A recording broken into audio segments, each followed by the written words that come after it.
오늘 주시는 하나님의 말씀을 같이 나누겠습니다. 오늘 말씀은 요한복음 21장 1절에서 13절 말씀입니다.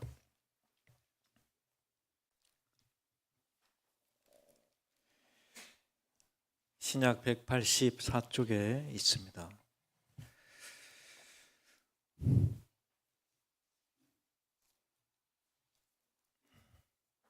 우리 1절에서 13절까지 교독에서 읽어보겠습니다. 제가 1절 먼저 읽습니다. 그 후에 예수께서 디베랴 호수에서 또 제자들에게 자기를 나타내셨으니 나타내신 일은 이러하니라.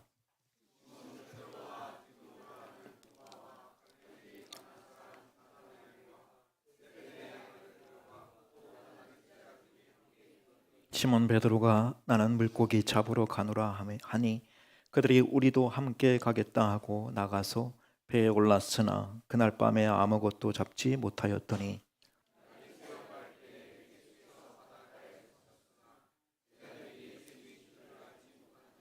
예수께서 이르시되 얘들아 너희에게 고기가 있느냐? 대답하되 없나이다.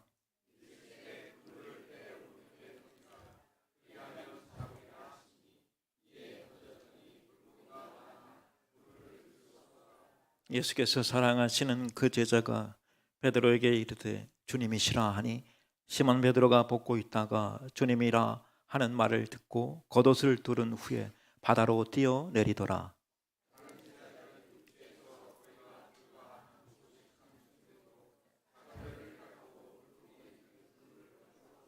육지에 올라보니 숯불이 있는데 그 위에 생선이 놓였고 떡도 있더라. 시몬 베드로가 올라가서 그물을 육지에 끌어올리니 가득히 찬 물고기가 153마리라. 이같이 많으나 그물이 찢어지지 아니하였더라.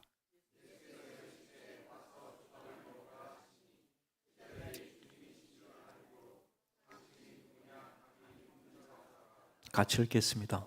예수께서 가셔서 떡을 가져다가 그들에게 주시고 생선도 그와 같이 하시니라. 아멘. 누가복음 본문 2절만 더 읽어보겠습니다. 누가복음 12장 37절 38절입니다. 누가복음 12장 37절 38절 신약 116쪽에 있습니다.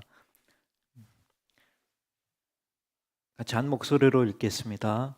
주인이 와서 깨어있는 것을 보면 그 종들은 복이 있으리로다. 내가 진실로 너에게 이르노니 주인이 띠를 띠고 그 종들을 자리에 앉히고 나와 수종들리라. 주인이 혹 이경에나 혹 삼경에 이르러서도 종들이 그같이 하고 있는 것을 보면 그 종들은 복이 있으리로다. 아멘. 우리 기쁜 부활주일입니다. 우리 주변 분들에게 인사하면서 하겠습니다. 주님 부활하셨습니다. 우리 인사하겠습니다. 여러분을 위하여 주님의 부활하신 것을 축하드립니다. 저와 여러분을 위해서.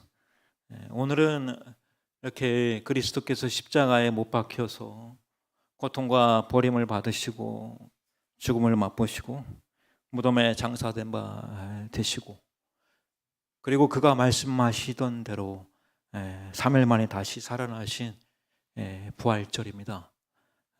오늘 읽은 이 요한복음에 마치 부록처럼 별외로 이렇게 기록된 이 사건은 부활하신 주님의 다른 나타나심들과는 장소나 시간 그리고 목적의 측면에서 구별되는 그런 기록입니다. 다른 모든 나타나심들은 예루살렘 안이거나 또 혹은 그 인근에서 일어났습니다. 반면에 여기의 사건은 갈릴리에서 일어났습니다. 대부분의 다른 나타나심들은 부활절 당일에 일어났거나 또는 그 가운데 한 사건은 그로부터 일주일 후에 일어났죠.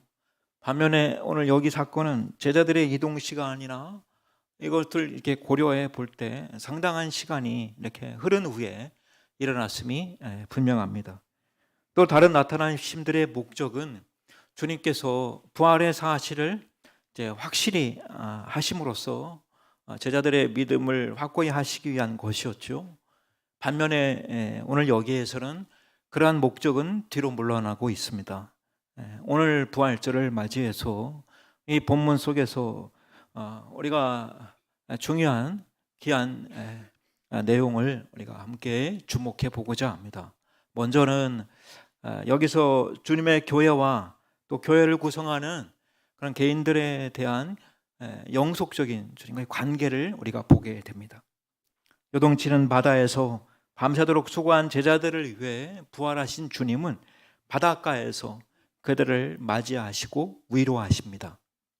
여기 등장하는 사람들은 우리가 요한복음 첫 장에 보면 거기에 나타나는 첫 제자들의 무리를 우리에게 생각나게 하는데, 여기 거명되는 5명의 사람 가운데 4명이 시몬 베드로와 갈릴리 가나 사람 나다나엘과 세베대의 두 아들 야고보와 요한, 그리고 또 여기 다른 제자 둘 돼 있는데 아마도 이제 거기에 등장했던 안드레와 빌립이었을 거라 자연스럽게 추측하게 되죠. 정말로 그렇다면 바로 앞장에도 등장했던 의심 많은 도마까지 더해진 가운데 최초의 제자들이 마지막에 이렇게 다시 모이게 된 것입니다. 어쨌든 그들은 다시 갈릴리로 왔습니다.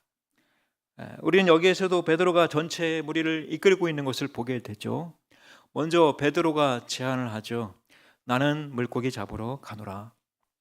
그러자 나머지 모두 동의하죠. 우리도 함께 가겠다.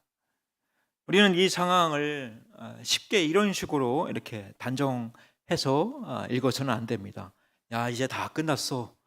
우리는 메시아 왕국에서 높은 사람들이 그 높은 자리를 좀 차지해 볼 수 있을까 꿈을 꿨는데, 근데 우리는 단지 이제 어부에 불과하다는 사실을 이제 비로소 다시 깨닫게 됐어. 자, 우리의 배와 그물로 다시 돌아가자. 결코 이런 의미가 아닙니다. 여기 모든 사람들은 바로 앞장에서도 기록되고 있듯이 부활하신 주님을 만났죠. 그리고 주님께서 그들을 향해서 숨을 내쉬며 성령을 받으라 하셔서 이렇게 성령을 또 받았습니다. 이들은 모두 그분의 명령에 따라서 예루살렘으로부터 이 갈릴리로 왔던 것이고, 지금 그의 약속된 나타나심을 기다리고 있었던 것입니다. 기다리는 시간을 오랫동안 버려두었던 일상의 일을 행하는 것으로 채우는 것은 어떤 면에서 전혀 문제가 되지 않습니다. 오히려 합당하다 할 수 있습니다. 그래서 어떤 주석가들은 베드로가 고기 잡으러 가자는 제안을 함으로써 주님께 불순종하고 있다, 이렇게 비판적으로 부정적으로 지적을 하는데, 그들은 갈릴리에 돌아가서 거기서 예수님을 기다리라는 지시만 받았기 때문이라, 이런 식으로 얘기하는데, 저는 반드시 그렇다고 생각하지는 않습니다. 그가 무슨 일을 하고 있든지 베드로는 갈릴리에 있었고 기다리고 있었습니다. 이들은 주님의 부르심으로 말미암아 오랫동안 버려두었던 배와 그물로 돌아갔습니다. 여기에 우리는 매우 값진 교훈을 하나 배울 수가 있는데요. 그것은 지금 우리가 무엇을 기다리고 있든지 간에, 혹은 우리가 지금 무엇을 소망하고 있든지, 우리가 할 수 있는 가장 지혜로운 일은 우리의 일상의 일을 계속해서 행하는 것이라 하는 거죠. 그럴 때 우리의 맥박은 고요해질 겁니다. 조용히 자신의 일을 행하는 법을 배우시기 바랍니다. 그것이야말로 우리의 모든 흥분 상태를 치료하는 가장 좋은 약이 됩니다. 만약 우리가 이러한 교훈을 배우고 또 실천한다면 우리의 일상의 익숙한 일들은 우리에게 주님의 나타나심이 임하는 귀한 통로가 될 것입니다. 그래야 그들은 고기를 잡으러 갔습니다. 이후에 어떤 일들이 따랐는지 굳이 제가 반복하지 않아도 다 잘 알죠. 다만 저는 여기에 이야기를 그들이 처음 사도로 부르심을 받을 때 그물이 찢어지도록 많은 물고기를 잡았던 이야기와 잠깐 비교해 보려고 합니다. 두 사건은 매우 유사하면서 동시에 다른 점들도 가지고 있습니다. 먼저 장소가 같습니다. 같은 산이 같은 호수를 내려다보고 있습니다. 여기에 등장하는 사람들도 같은 사람들입니다. 어쩌면 그들은 같은 배를 타고 있었을지도 모르죠. 또 두 이야기 모두에서 그들은 밤새도록 헛되이 수고하고 있었습니다. 두 이야기 모두에서 다시 한번 그물을 던지라는 명령이 나왔습니다. 두 이야기 모두에서 그들은 즉시 순종해서 그 결과 많은 고기를 잡습니다. 그렇지만 두 이야기 속에는 다른 점들도 있습니다. 앞의 이야기에서 주님은 그들과 함께 배 안에 계셨지만 여기 이야기에서는 바닷가에 서 계십니다. 앞의 이야기에서는 그물이 찢어졌지만 오늘 이 이야기에서는 그물이 찢어지지 않았습니다. 앞의 이야기에서는 베드로가 스스로의 죄를 의식해서 주여 나를 떠나소서 나는 죄인으로소이다 이렇게 말했지만 오늘 여기서의 베드로는 자신의 죄를 더 깊이 의식하면서 그러나 동시에 죄사함의 은혜를 생각하면서 바다로 뛰어내린 후에 주님께로 달려왔습니다. 또 앞에 이야기에 이어서는 모든 소유를 버리고 주님을 따르라는 부르심이 그 뒤를 따랐지만 여기의 이야기에서는 밤새 수고한 바닷가에서의 휴식과 신비로운 식사가 따릅니다. 두 이야기 모두는 주님에 대한 섬김의 교훈을 가르칩니다. 그러나 하나는 그가 그들과 함께 계시는 동안의 섬김의 원리들을 나타내는 반면에 오늘의 경우는 출렁이는 바다로부터 고요하며 평화로운 바닷가로 옮겨졌을 때의 그 섬김의 원리를 나타냅니다. 그것도 주님의 섬김입니다.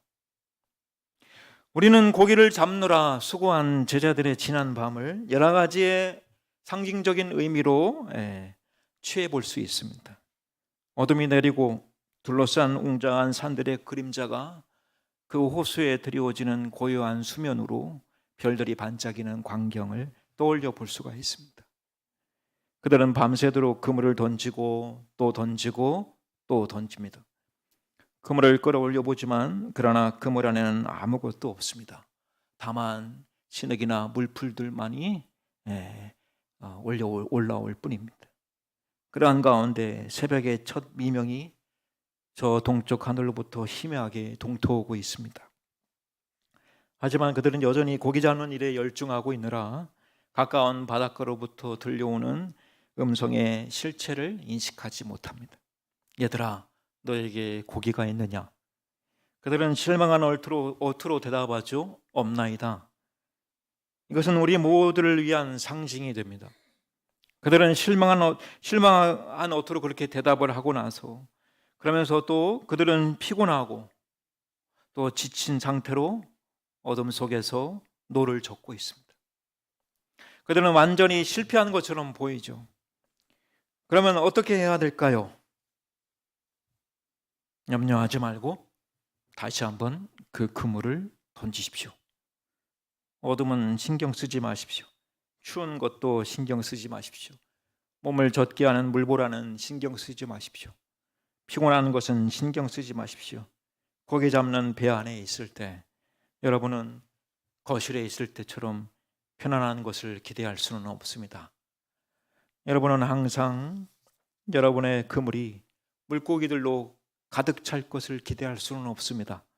대부분의 성공적인 인생도 실패와 좌절로 뒤엉켜 있습니다. 기독교적인 사역도 마찬가지입니다. 그리스도를 위한 일이라고 하더라도 아무런 열매도 맺지 못하는 경우는 흔합니다. 그러나 하나님이 맡겨주신 일을 포기하지 않고 계속해서 수행하는 자들은 가장 복된 그분의 임재의 빛을 받을 것이라는 사실을 기억해야 됩니다. 그리고 마침내 그들은 자신들의 수고가 주 안에서 헛되지 않았다는 사실을 알게 될 것입니다. 또한 여기에 나타나는 우리 주님의 복된 모습을 우리가 주목해 봅니다. 지금 죽음과 부활의 그 후광이 그를 둘러 비치고 있지 않았겠습니까? 아침 여명이 밝아오고 있는 가운데 디베라 호숫가에서의 제자들은 주님의 말씀에 순종해서 그물을 던집니다. 오늘 이야기의 단순한 이 사실 자체가 그걸 영적으로 변화시키는 것보다 훨씬 더 보배롭습니다. 지금 그냥 나타난 이 사실을 그대로 한번 보시죠. 어두컴컴한 죽음의 신비 속으로 들어가셨던 우리 예수 그리스도는 보잘것없는 7명의 남자들이 고기 잡고 있는 것에 관심을 기울이고 계십니다. 우리는 이렇게 생각해 볼 수 있죠. 주님이 고작 이런 사람들하고 이런 일이나 지켜보시고 관심 가지시려고 죽으셨다가 부활하셨단 말인가? 가장 높은 것과 가장 낮은 것이 만남에 있어서 부활하신 주님이 얘들아 너에게 고기가 있느냐? 이렇게 묻는 질문보다 더 강렬한 대비가 어디 있겠습니까? 이만한 대조가 또 어디 있겠습니까? 사람들은 이런 상황에서 부활하신 구주가 하실 만한 가장 적합한 일이 무엇일 거라고 어떻게 상상할까요? 가령 어떤 사람이 여기에서 사실을 있는 그대로 이야기하는 게 아니라 만약 어떤 하나의 전설을 만들려고 한다고 상상해 보죠. 그러면 전설을 만들려고 하는 사람이 이런 상황에서 부활하신 구주가 얘들아 너에게 고기가 있느냐? 이런 평범한 짝이 없는 이런 질문을 던지는 걸로 이야기를 꾸밀까요? 우리에게 예수님의 이 질문은 우리가 관심을 갖는 것을 그리스도께서도 관심을 갖는다는 사실을 우리에게 가르쳐 줍니다. 우리에게 중요한 것을 그리스도께서도 중요하게 여기십니다. 우리가 수고하며 애쓰는 모든 사소한 것들에 대해 우리 그리스도는 결코 무관심하지 않습니다. 우리의 일상의 삶의 사소한 것들에 대해 설령 사람들은 동정하지 않는다 하더라도 주님은 동정하십니다. 부활하신 주님은 우리가 고기 잡는 것에 관해 관심을 가지십니다. 부활하신 주님은 우리가 고기를 잡지 못하는 것으로 인해 실망하는 것을 관심을 갖고 계십니다. 뿐만 아니라 여기에는 또한 우리를 위한 약속과 예언이 계시되고 있습니다. 그것은 만일 우리가 그에게 나아가 그를 의지한다면 그가 우리를 확실하게 인도하실 거라는 것입니다. 얘들아 너에게 고기가 있느냐? 이 질문은 저들의 없나이다 라는 대답을 유도하는 의도된 것이었죠. 실패를 의식하는 것이 그에게 형통을 호소하는 전제 조건이죠. 여기에 호숫가 한쪽 가장자리에서 행하셨던 그 전에 오병이어 기적을 우리가 떠올려 보면 그때도 주님은 그들에게 너에게 떡 몇 개가 있느냐? 너에게 떡이 있느냐? 가서 보라고 말씀하시죠. 그들로 하여금 그들이 가진 것이 이 줄인 무리를 먹이기에는 턱없이 부족하다는 사실을 알게 하기 위해서였죠. 모르시면서 알아보라고 하신 게 아니었죠. 오늘 여기의 경우도 마찬가지죠. 여기에서 예수 그리스도는 그들로 하여금 그분의 인도와 축복을 받을 수 있도록 준비시키시기 위해서 자신들의 실패를 고백하도록 만들고 계셨던 거죠. 예수 그리스도는 우리 모두에게 바로 이와 같이 하십니다. 그는 우리로부터 자신을 의지하는 마음을 다 부수십니다. 그리고 우리로 하여금 우리가 아무것도 아니라는 사실을 깨닫게 하시죠. 그렇게 하시는 이유가 무엇이겠습니까? 그것은 우리 안에 그분 자신과 그분의 임재의 기쁨을 우리에게 부어주시기 위해서이죠. 그리고 난 연후에 비로소 그의 인도하심이 임합니다. 우리는 그의 인도하심이 오늘날에도 우리 모두에게 주어진다는 사실을 확신할 수 있습니다. 만일 우리가 그를 간절히 기다리며 그에게 간구하기만 한다면 말이죠. 그러면 이 음성이 들릴 것입니다. 그물을 배 오른편에 던지라. 그리하면 잡으리라. 이러한 말씀에 그들은 아무런 대꾸도 하지 않고 즉시로 순종합니다. 그 결과가 무엇이었습니까? 그 순간 주님이 주시는 큰 축복이 기적으로 임했습니다. 이러한 축복을 주님은 오늘날에도 똑같은 사랑과 지혜로 우리에게 주심을 믿으시기 바랍니다. 그것은 그의 명령에 순종할 때 임하는 귀한 축복이죠. 우리는 밤새 수고하고 아침이 밝아오는데도 우리의 수고의 결과를 보지 못할 수 있습니다. 그러나 우리가 요동치는 바다에서 수고하는 동안 그분이 바닷가로부터 우리를 지켜보고 계시고 우리의 고된 수고에 관심을 기울이고 계시고 우리를 인도하실 것임을 확신할 수 있기를 바랍니다. 만일 우리가 그에게 우리의 연약함을 고백하기만 한다면 그는 마침내 우리가 기대했던 것보다 훨씬 더 큰 결과를 보게 하실 것입니다. 이 일에 여러분 돌에 맞아 죽어가던 순교자 스데반을 떠올려 보시죠. 그 순간 그는 뭘 보았습니까? 그것은 하나님 오른편에 서 계신 그리스도가 아니었습니까? 오늘 이야기처럼 그분은 그때도 이 상황을 지켜보고 계셨죠. 주님의 모습은 안타까운 마음으로 스데반의 고통을 지켜보시며 그를 도울 준비가 되어 있는 그 자세였습니다. 오늘 부활절을 맞이하여서 우리도 눈을 들어 부활하신 주님을 바라보기 원합니다. 그는 우리로 하여금 홀로 수고하도록 내버려 두시지 않으십니다. 그는 대적의 공격에 노출된 자신의 병사들을 그냥 그대로 내버려 둔 채 저 높은 곳에서 혼자 안전하게 지켜보는 장군과 같지 않습니다. 그가 높은 곳에 계신 것은 사실이지만 그러나 그는 그곳으로부터 스스로를 굽혀서 전쟁의 날에 우리의 머리를 가려주십니다. 마가는 여러분 그의 복음서 마지막에 이렇게 마치고 있어요. 주 예수께서 말씀을 마치신 후에 하늘로 올려지사 하나님 우편에 앉으시니라. 그리고 이어지는 말이 이겁니다. 제자들이 나가 두루 전파할세. 여러분 그가 하늘로 올려지시는 것과 그의 제자들이 그를 위해서 수고하는 것이 이렇게 나란히 놓여 있는 것을 잘 주목해야 됩니다. 이것은 얼마나 큰 대조인가요? 얼마나 이상한 대조인가요? 그러나 이렇게 끝날까요? 이 대조에 이어서 곧바로 다음과 같은 말씀으로 이 복음서를 마치죠. 주께서 함께 역사하사 그에 따르는 표적으로 말씀을 확실히 증언하시니라. 할렐루야. 주께서 함께 역사하사 그 따르는 표적으로 말씀을 확실히 증언하시니라. 설령 우리는 요동치는 바다 위에 있고 그분은 고요한 바닷가에 서 있다 하더라도 그와 우리 사이에는 참된 연합과 교통이 있습니다. 그분의 마음은 우리와 함께 있습니다. 만일 우리의 마음이 그와 함께 있다면 말이죠. 만일 우리가 그의 임재를 알고 우리의 약함을 고백하며 그분의 명령에 순종하여서 그분의 축복을 기대한다면 그로부터 모든 위로와 강함과 은혜와 축복이 우리에게 임할 줄 믿습니다. 중요한 주제를 더 하나 우리가 가보겠습니다.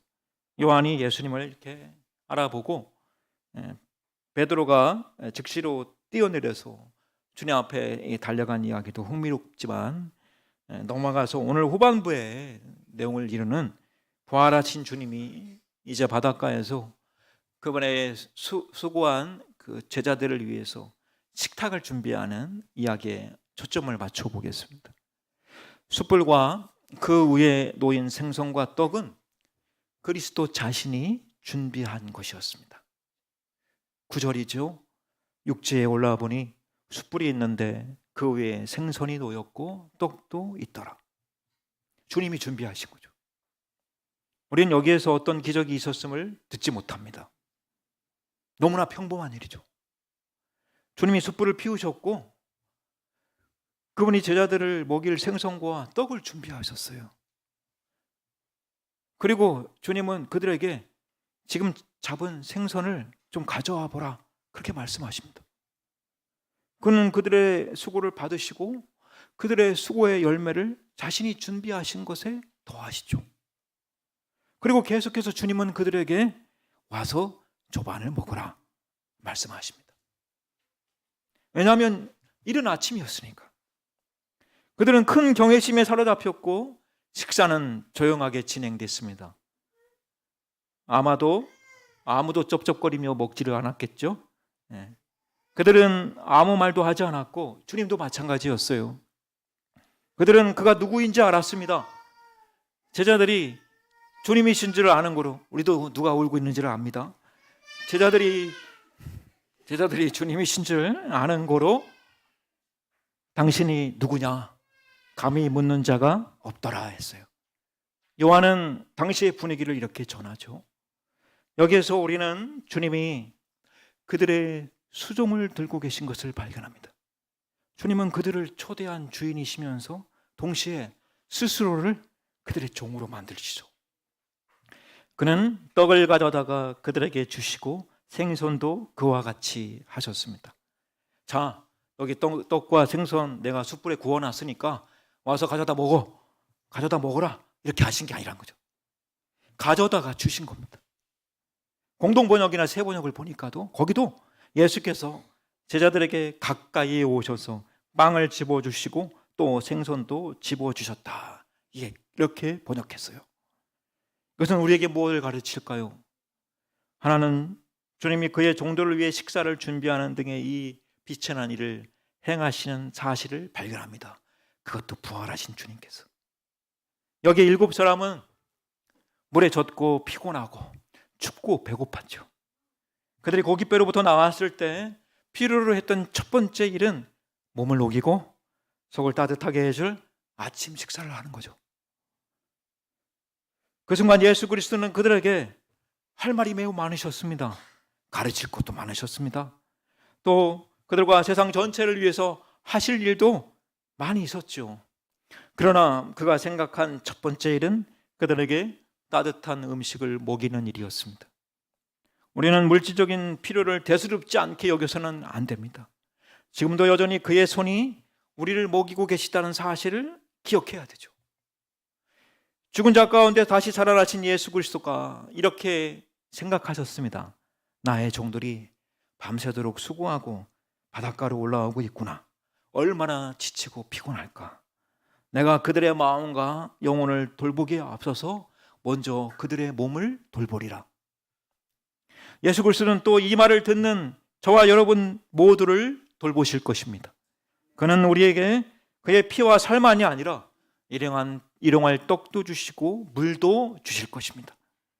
원어에 보니까 우리에게 그것이 물고기 한 마리, 떡 한 덩어리였음을 우리에게 보여주고 있습니다. 그것이 수고한 어부에게 충분한 양식이라 생각하신 거죠. 더 이상은 필요하지 않습니다. 주님은 그들을 위해서 쉽게 호화로운 넘치는 식탁을 베풀 수 있었죠.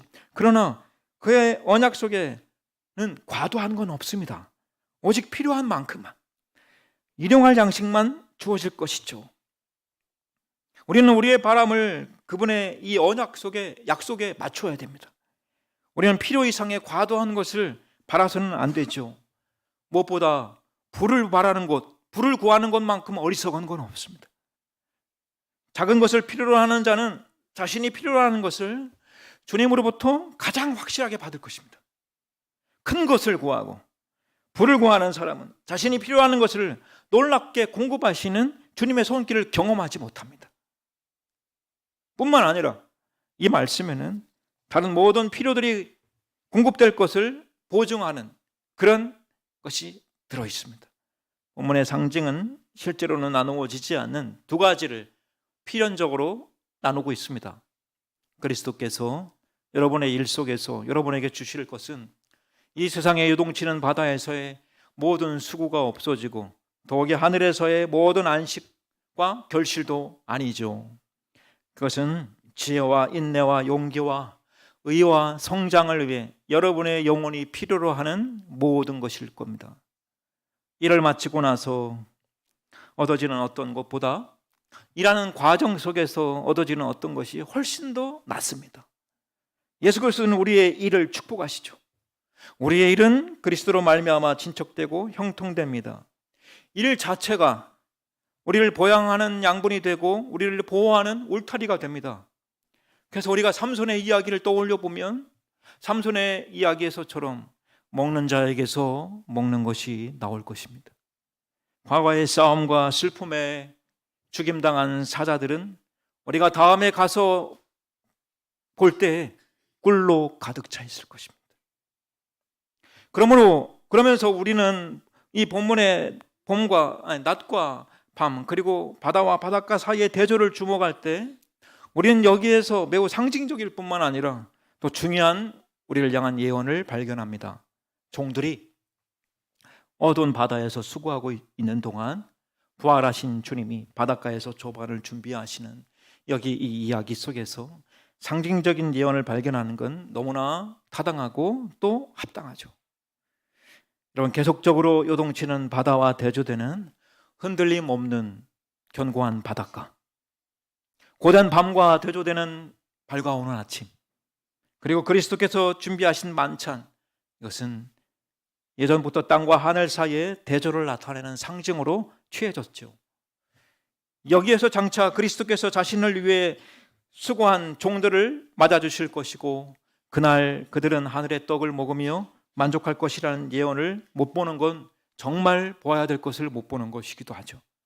그때 예수 그리스도는 이 땅에서의 우리의 수고를 기꺼이 받아주실 것이고 그러한 수고는 그날에 펼쳐질 만찬의 일부를 구성할 것입니다. 그날에 우리의 모든 수고가 끝날 것입니다. 왜냐하면 거기에는 더 이상 바다가 없을 것이기 때문입니다.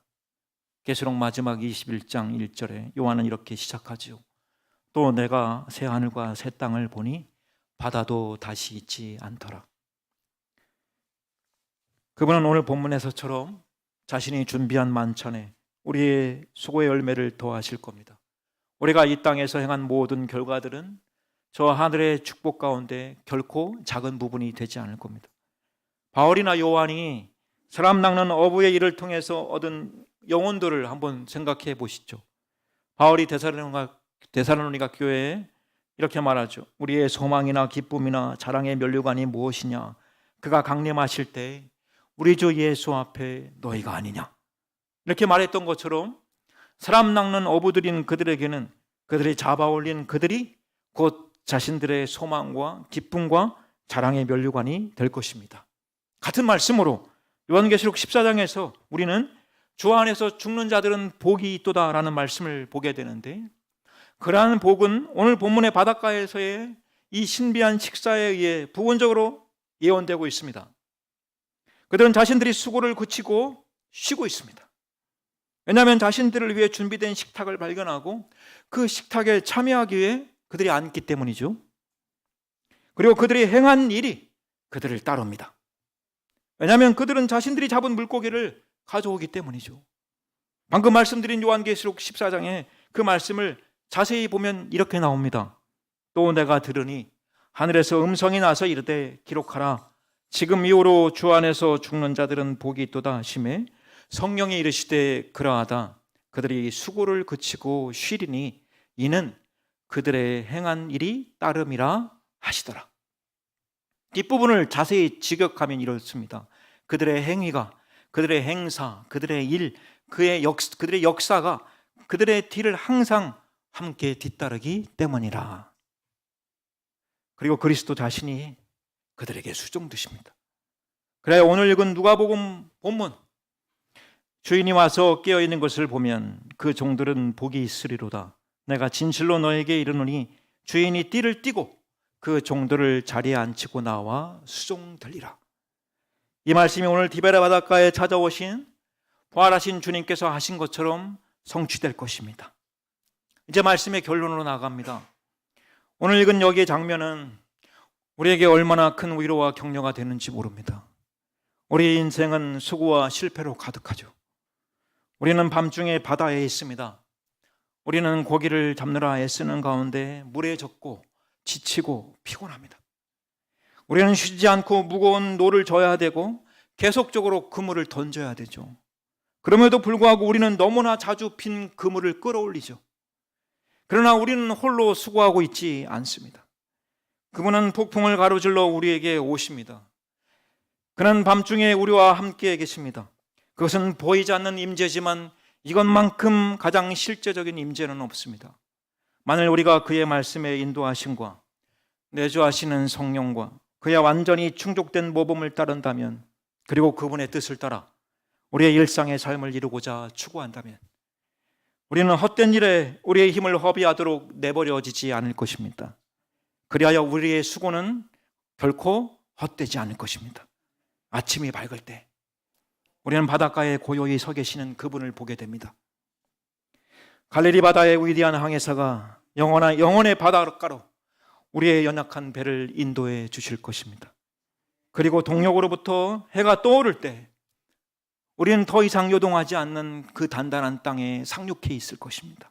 그때 우리는 우리가 잡은 몇 마리 되지 않는 물고기를 가지고 갈 것이고, 그분은 우리가 잡은 물고기가 몇 안 되고 지극히 작을지라도 기꺼이 그것을 받으실 것입니다. 거기에서 우리는 모든 수고를 그치고 평안히 쉬면서 그분이 우리를 위해 준비한 식탁에 참여하게 될 것입니다. 거기에서 그분은 우리에게 떡을 가져다 주시고 생선도 그와 같이 하실 것입니다. 우리는 우리에게 수종드는 자가 누구인지 물을 필요가 없을 것인데, 그것은 모두가 그가 바로 주님이심을 알 것이기 때문입니다. 이 부활의 주님을 만날 날을 소망하시는 오늘의 부활절이기를 바랍니다. 주님, 이 부활의 아침에 우리에게 먹여주신 떡과 잔은 우리의 생명을 위한 양식입니다. 주님은 우리에게 영생을 주시려고 우리를 위해 물과 피를 흘려 주셨습니다. 그리고 부활하신 주님은 다시 지치고 피곤하고 그렇게 지쳐있는 제자들에게 찾아가셔서 섬겨주신 것처럼 우리에게도 이 풍랑이는 바다에서 잡은 것 없이 수고하다 지친 저희들을 위해서 이 수고가 헛되지 않게 하시고 지친 우리의 마음과 육체에 필요한 양식으로 섬겨주시는 줄 믿습니다. 그러한 주님을 온전히 엎드려 경배하며 다시 힘을 얻어서 우리에게 주신 일상의 삶을 부활의 주님과 살아갈 소망을 붙드는 이 하루 되게 하여 주옵소서. 예수님의 이름으로 기도합니다. 아멘. 이 시간 특별히 우리 살롬 찬양대에서 부활절 특송 나오셔서 특송하겠습니다.